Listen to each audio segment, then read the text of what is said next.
10월 첫날을 하나님께 드리는 우리 여러분들을 주님의 이름으로 축복합니다. 우리 한번 옆에 계신 분과 인사하겠는데요. 또 아침에는 또 우리가 이렇게 또 화장이라든가 그런 것도 안 하시는 분들이 계시기 때문에 가장 가까이 있는 분하고만 인사하겠습니다. 예, 옆에 계신 분이나 아니면 혼자 계신 분은 가장 가까이 계신 분하고 인사하실 때 이렇게 인사하겠습니다. 10월도 하나님께서 장로님, 권사님, 집사님을 축복하실 것입니다. 이렇게 가장 가까이 계신 분하고 인사하겠습니다. 시작하십시오. 10월도 하나님께서 우리 집사님을 축복하실 것입니다. 아멘. 예. 감사합니다. 재미있게 하나 해드리면요. 강남에 있는 큰 교회들은 특별 새벽 기도를 하면 막 찹니다. 그런데 강남의 특성상 풀 메이크업을 하고 온답니다. 이해가 되세요? 그렇지 않으면 희한한 일들이 많이 벌어지기 때문에 특별히 젊은 이제 아가씨들이나 젊은 분들은 완전히 다 이렇게 하고 온다고 그렇게 얘기를 하더라고요. 여러 가지 의미가 있습니다. 예, 이렇게 낮에 강남을 지나가 보면 너무 비슷해가지고 제가 이렇게 잘 보기가 어려웠는데 새벽에도 그렇게 한다고 하더라고요. 오늘 우리가 10월 첫날 하나님께서 주시는 말씀인데요. 우리 한번 제목을 같이 한번 읽어보겠습니다. 다르나 함께 더불어 이루어지는 교회, 이런 제목입니다. 교회 안에는 여러 가지 다른 사람들이 모여서 신앙생활을 합니다. 우리나라처럼 작은 나라이지만 이 안에도 여러 가지 지역도 다르고 또 환경도 다르고 배경이 다른 사람들이 얼마나 많습니까? 로마서 14장 이 전장 말씀에 보면은 바울이 이렇게 말합니다. 이 교회 안에 어떤 사람들은 채소만 먹는 사람들이 있고 어떤 사람들은 고기만 먹는 사람들이 있다, 이렇게 이야기해요. 이것이 무엇이냐면 그들이 가진 신앙적인 배경이 다르다고 하는 것입니다. 예를 들어서 다니엘서에 보면은요, 믿음을 지키기 위해서 이제 이방 백성들, 특별히 신전에서 나오는 그 고기를 먹지 않고 채소만 먹으면서 자기의 신앙을 지키는 사람이 있고, 먹는 거 구별하지 않고 모든 것을 다 수용하는 사람들도 있을 수 있습니다. 예수 믿기 전에 20년, 30년, 40년의 그 생활 풍습들이 예수를 믿는다고 해서 바뀌는 것도 아니고, 또한 복음이 그것까지 이렇게 하라 이렇게 말하지는 않기 때문입니다. 또한 14장 5절에 보니까요, 어떤 사람들은 이 날을 더욱더 귀하게 여기고 어떤 사람들은 모든 날을 같다고 여기는 사람들이 있다, 이렇게 말합니다. 어떤 날을 귀하게 여기는 사람들은요, 이제 유대교를 믿다가 그리스도를 믿고 개종한 사람들이에요. 그들은 여전히 그래도 안식일 저녁이 되면 경건하게 토요일 날을 안식일처럼 정결하게 지키던 풍습들이 있기 때문에 또 그렇게 지냅니다. 그렇지만 이제 로마의 많은 신을 믿다가 온 사람들은 매일매일이 똑같았습니다. 그리고 주일을 특별히 정해서 지키는 것도 거의 없었기 때문에 모든 날을 그렇게 똑같이 지내는 사람들이 있습니다. 교회 안에는 태생적으로 여러 가지 다양한 사람들이 있다는 것입니다. 여러분, 교회는요, 지상교회는 같은 교회가 하나도 없습니다. 우리가 영적인 하나님의 나라, 그 보이지 않는 교회는 같지만 이 땅에 있는 모든 교회들은 다른 가운데 존재하고, 또한 각각의 교회 안에도 여러 가지의 다른들이 존재하면서 아름다운 하모니를 이루고 온 것이 하나님의 교회의 그런 모습입니다. 바울이 말하는 것이 무엇이냐면, 진리가 아닌 것에 대해서, 다른 것에 대해서 죽고 사는 문제로 서로 에너지를 소비하거나 서로 낭비하거나 서로 당을 짓거나 서로 중요하지 않은 문제들 때문에 믿음의 본질과 교회의 하나됨의 본질이 흩어지지 않도록 하라. 이것이 14장에서 중요한 가르침이고 그것이 15장까지 이어지고 있습니다. 로마서에서 바울이 가르치는 교회의 모습이 어떤 모습일까요? 그리고 우리가 기도하면서 세워가야 되는 교회의 모습이 있는데 두 가지로 말씀을 전하겠습니다. 오늘 첫 번째로요, 믿음이 강한 자와 약한 자가 공존하는 교회의 모습입니다. 오늘 15장 1절에 보니까요, 믿음이 강한 성도들은 마땅히 믿음이 약한 사람들의 약점을 감당하라, 그렇게 이야기합니다. 교회 안에는 여러 가지 사람들의 부류가 있습니다. 여러분, 교회에서는요, 직업으로 또한 외모로서 그 사람이 가진 것 때문에 차이를 두지 않습니다. 그런데 우리가 굳이 교회 안에서 가장 많은 문제를 야기하는 것이 어떤 것이냐면은 믿음의 차이 때문에 그렇습니다. 믿음의 차이 때문에 순종하는 것이 달라질 수 있고, 믿음의 차이 때문에 어떤 것을 추진하는데 열심히 하느냐, 헌신도가 달라질 수 있습니다. 또한 믿음의 차이 때문에 여러 가지 다른 모습들이 발생하기 때문에 그것들 때문에 교회 안에서 여러 가지 문제들이 생길 수 있는데, 바울은 먼저 믿음이 강한 사람들, 믿음이 장성하게 성장하는 사람들, 먼저 믿은 사람들, 주님의 은혜를 더 크게 체험한 사람들, 하나님의 그 영적인 비밀을 먼저 발견한 사람들에 대해서 바울이 권면합니다. 뭐라고 권면하냐면, 믿음이 강한 사람들, 그들의 강한 믿음으로 약한 사람들의 부족한 점들과 연약한 점들을 감싸주라, 그것들을 보완해 주어라, 이렇게 이야기합니다. 여러분, 두 친구가 있습니다. 한 사람은 힘이 셉니다. 한 사람은 힘이 작습니다. 이 둘이 경쟁 관계가 아니라는 거예요. 이 사람이 강한 것을 가지고 이 사람의 약한 점들을 보완해주고 함께 채워주면 서로 강건하게 나아갈 수 있다. 이것이 바울이 말하고 있는 것입니다. 교회에서 믿음이라고 하는 것은 서로 높음과 우월을 말하는 것이 아니라는 거예요. 내가 더 믿음이 좋다, 내가 더 신실하다, 그렇게 말하는 것이 아니고, 믿음이 더 좋다는 이유 때문에 내가 더 괜찮다, 내가 조금 더 괜찮은 그리스도인이야, 내가 더 헌신을 많이 하는 그리스도인이야, 그런 우월감을 가지고 스스로 만족해하거나 스스로 기쁘게 하지 말라, 그렇게 말합니다. 믿음은 비교의 대상이 아니라는 거예요. 여러분, 예를 들어서 초등학생들이요, 고급 영어 단어라든가 어려운 철학적인 용어를 모른다고 해서 대학생들이 초등학생들을 열등하게 생각하거나 그들을 무시한다면 그 대학생들이 더 어리석은 것입니다. 아직 믿음이 연약한 사람들은 그것이 완성형이 아닙니다. 계속 자랄 것이에요. 계속 말씀을 받아먹고 계속 기도하면서 계속 성장할 것이고 계속 그리스도의 장성한 분량에까지 이를 것입니다. 그렇기 때문에 그 연약한 모습 때문에 혹은 열등하다, 아니면 부족하다, 이런 모습으로 교회 안에서 어려움 당하는 것이 없도록 바울이 믿음이 강한 사람들에게 그 일을 이야기를 하고 있습니다. 여러분, 믿음이 강한 사람들은 언제부터 믿음이 강했을까요? 처음부터 나면서부터 그랬을까요? 우리도 올챙이적의 시절이 있었습니다. 믿음이 강한 사람들도 믿음이 약한 사람들을 바라보면서 우리도 그랬을 때 모습이 늘 우리 안에 그대로 있다라고 하는 것입니다. 누군가의 기도와 누군가의 섬김과 누군가의 도움을 통해서 우리가 여기까지 장성하게 되었습니다.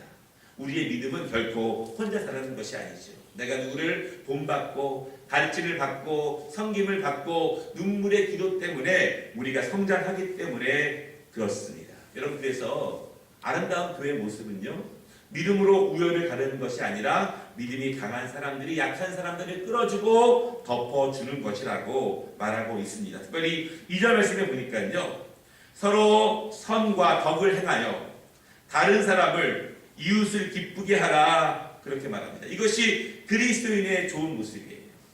그리스도를 닮아가는 모습입니다. 내가 믿음이 강해서 혹은 믿음이 약해서 그것 때문에 다른 것을 하는 것이 아니라 서로 그리스도의 사랑으로 선을 행하고 덕을 행하면서 서로 다른 사람들과 이웃을 기쁘게 하라, 이것입니다. 옆에 있는 분들을 기쁘게 하고 새 지체들을 기쁘게 하고 옆에 있는 우리 믿음의 공동체와 이웃 사람들을 기쁘게 하는 것, 그것이 믿음이 장성해 가고 있는 것의 증거요, 능력이라는 거예요. 여러분, 우리가 믿음이 강한 것을 무엇으로 증명할 수 있습니까? 다른 사람을 기쁘게 하는 것, 연약한 사람들을 기쁘게 하는 것, 서로 격려하는 것, 칭찬하는 것, 돕는 것, 그것이 믿음이 강해지고 장성해지는 사람들의 모습이다, 그렇게 말합니다. 바울은 지속적으로 믿음이 강하고 먼저 믿은 사람들에 대해서 권면합니다. 믿음이 강하다고 해서 우쭐대지 말아라. 왜냐하면 진정으로 믿음이 강한 사람들은 약한 자들을 감싸주고 그들의 허물을 덮어준다. 왜냐하면 믿음이 강한 사람들은요, 공동체의 연합과 협력을 위해서 약한 사람들을 감싸줍니다. 들추어내기만 하면 공동체는 와해됩니다. 들추어내기만 되면 잘못한 사람들도 반성하고 연약하다는 것을 알지만 계속 그러한 모습이 반복되다 보면은 하나님의 교회는 진리가 아니라 공동체 안에 다름의 문제들 때문에 하나님의 교회가 하나가 되지 못하고 사탄의 역사들이 침투해가는 그러한 모습을 낳을 수밖에 없습니다. 두 번째, 우리가 왜 믿음이 강한 자들이 약한 자들을 인도해 주어야 하냐면 예수님이 그렇게 하셨기 때문에 그렇다, 이렇게 말씀하고 있습니다. 오늘 3절 말씀에 보니까 예수님께서는요, 우리의 모든 허물과 우리의 모든 연약함을 주님께서 덮어주셨다, 이렇게 말씀하고 있습니다. 여러분, 현대 교회는요, 점점 더 다양한 사람들이 모입니다. 이제 지역이 다르고 생활 환경이 다르죠. 통일이 되면은 얼마나 다른 사람들이 모여들겠습니까? 그래서 제가 말씀드린 적이 있지만 제가 신학교 1학년 때 이런 말씀을 드린 적이 있어요. 우리나라에 동과 서가 화합이 되어야 되는 이유는 우리가 남과 북이 화합되기 위한 하나님께서 주신 훈련의 기간이다, 그렇게 말씀하셨어요. 동과 서가 화합되지 못하면 우리가 남과 북이 어떻게 우리가 화합을 이루어 나갈 수 있겠습니까? 우리 교회 안에서부터 그런 화합이 일어나도록 서로 이끌어주고 서로 도와주고 서로 하나님의 은혜가 함께 하시는 그런 교회가 될 수 있도록 여러분 10월 달에 더욱더 기도해 주시기를 부탁드립니다. 영상을 하나 잠깐 보겠는데요. 짧은 사진들 몇 개를 보도록 하겠습니다. 한번 천천히 읽어보십시오. 예. 여기 좀 꺼주시면 좋겠습니다.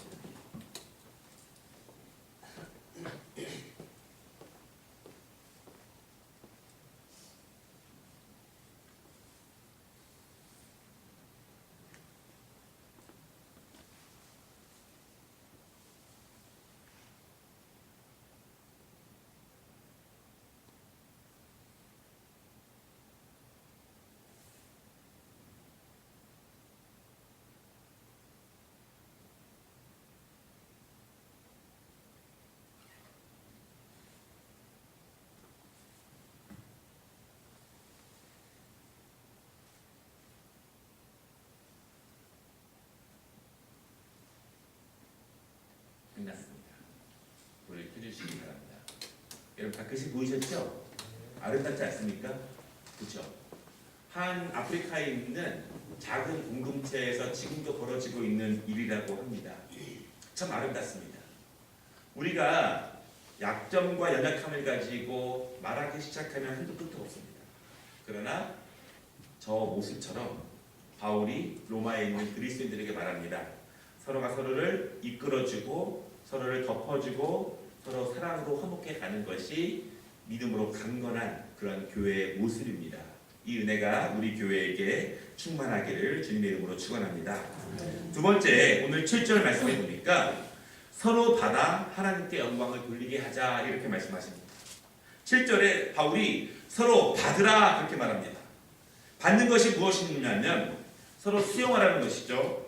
서로 인정하라, 서로 받아들이라. 서로 다르지만, 믿음의 분량도 다르지만, 스타일도 다르지만 서로가 믿음의 공동체로서 한 하나님의 자녀라고 하는 것, 머리 대신 예수 그리스도의 몸된 지체로서 우리가 각각 지체를 이루고 있지만 서로 다르지만 예수 그리스도를 중심으로 하고 있는 하나라는 것을 서로 받아들이라. 바울이 그것을 권면하고 있습니다. 우리가 서로를 받아들여야 되는 이유가 있어요. 7절에 보니까 뭐라고 말하냐면 그리스도께서 우리를 받으셨다, 그렇게 말합니다. 여러분, 만약에 주님께서 주님의 수준에 맞춘 사람만 받아주신다면 우리가 받아짐을 받을 수 있었을까요? 내가 주님과 같은 마음일까요? 내가 같은 배경을 가지고 있을까요? 같은 스타일일까요? 같은 생각을 하고 있을까요? 그렇지 않아요. 우리는 모두 다 다릅니다. 주님의 수준에 맞추기에는 턱없이 부족합니다. 그런데 주님은 주님의 크신 사랑으로 우리의 모든 다름을, 연약함을 사랑으로 덮어주신 거예요. 여러분, 주님의 사랑의 크기가 얼마나 크냐면 이 지구를 다 감싸고 덮은 만큼 더 큰 사랑이 주님 앞에 있다는 사실을 믿으시기를 바랍니다. 그 모든 것으로 다 덮어주셨기 때문에 우리를 받아주셨습니다. 그 받아주심으로 우리도 서로 받으라. 바울이 이렇게 말합니다. 우리 옆에 분의 얼굴을 보면은요, 코도 다르고 또 눈의 크기도 다르고 서로 얼굴의 균형이 다릅니다. 여러분, 그런데요, 외국 나가서 살아보시면 외국 사람은 못 알아봐요. 일본 사람인지 한국 사람인지 중국 사람인지 못 알아봅니다. 거의 다 거기서 거기에요. 우리끼리는 다르다고 생각해보지만 외국 나가보면 그 얼굴이 거기서 거기입니다. 다 비슷합니다. 사실은 우리는 다른 것보다 같은 것이 훨씬 더 많은 사람들이에요. 다른 것도 있지만 같은 것을 찾아보면 훨씬 더 많고, 하나님의 자녀라고 하는 것, 예수 그리스도를 주님으로 모시고 있는 더 큰 것이 우리를 하나로 이렇게 모아지게 하고 있습니다. 우리가 서로 받아야 하는 이유가 있는데요, 뭐라고 말씀하고 계시냐면은 그래야만 하나님께서 영광을 받으신다. 하나님의 뜻이라고 말합니다. 하나님은요, 연합의 하나님이시고 하나됨의 하나님이십니다. 만약에 연합을 방해하는 것이 있고 하나가 되는 것을 방해하는 것이 있다면 모두 다 하나님의 뜻이 아닙니다. 사탄의 힘이고 사탄의 계략입니다. 우리는 그러므로 우리의 믿음이 성장하고 우리가 자란다고 하는 것은 내 안에서 하나 되게 하는 것, 일치가 되게 하는 것, 연합이 되게 하는 것들을 방해하는 것들이 내 마음에 있다면, 다른 것들을 부각시키는 마음이 내 마음에 있다면 우리는 그런 것들을 쳐서 복종시키면서 하나 되게 하시는, 연합하게 하시는 하나님의 크신 뜻이 우리 가운데, 우리 교회 안에 임하게 해야 합니다. 바울은 그런 얘기를 계속 많이 하고 있습니다. 로마서 8장에 보니까요, 우리가 알거니와 하나님을 사랑하는 자 곧 그의 뜻대로 부르심을 입은 자들에게는 모든 것이 합력하여 선을 이루느니라. 빌립보서 2장 2절에 보니까 마음을 같이하여 같은 사랑을 가지고 뜻을 합하며 한 마음을 품어, 이렇게 말하고 있습니다. 하나님의 뜻은 합하는 데 있습니다. 갈라지면 하나님의 영광을 받지 않습니다. 갈라지는 곳에는 하나님의 은혜가 임하지 않습니다. 우리 가정 가운데, 우리 교회 가운데 하나님의 은혜를 임하기 위해서는 우리가 믿음으로 하나님을 의지하면서 서로 연합하고 서로 받으면서 하나님께 영광을 돌릴 때 그 가운데 하나님이 영광을 받아주심을 믿으시기를 바랍니다. 우리 마지막으로 함께 인사하겠는데요, 서로 인사하겠는데 서로 받읍시다, 이렇게 인사하겠습니다. 예. 다시 한번 인사하겠습니다. 받을만 하지 못한데 받읍시다, 이렇게 하지 마시고, 다시 한번 서로 받읍시다. 우리 오늘 말씀의 마지막 절인 13절 말씀을 한번 같이 공독하겠습니다. 15장 13절 말씀 같이 공독하겠습니다. 소망의 하나님이 모든 기쁨과 평강을 믿음 안에서 너희에게 충만하게 하사 성령의 능력으로 소망이 넘치게 하시기를 원하노라. 이 은혜가 우리 10월 우리 모든 성도들과 가정의 교회에 임하시기를 주님의 이름으로 축원합니다. 우리 봉헌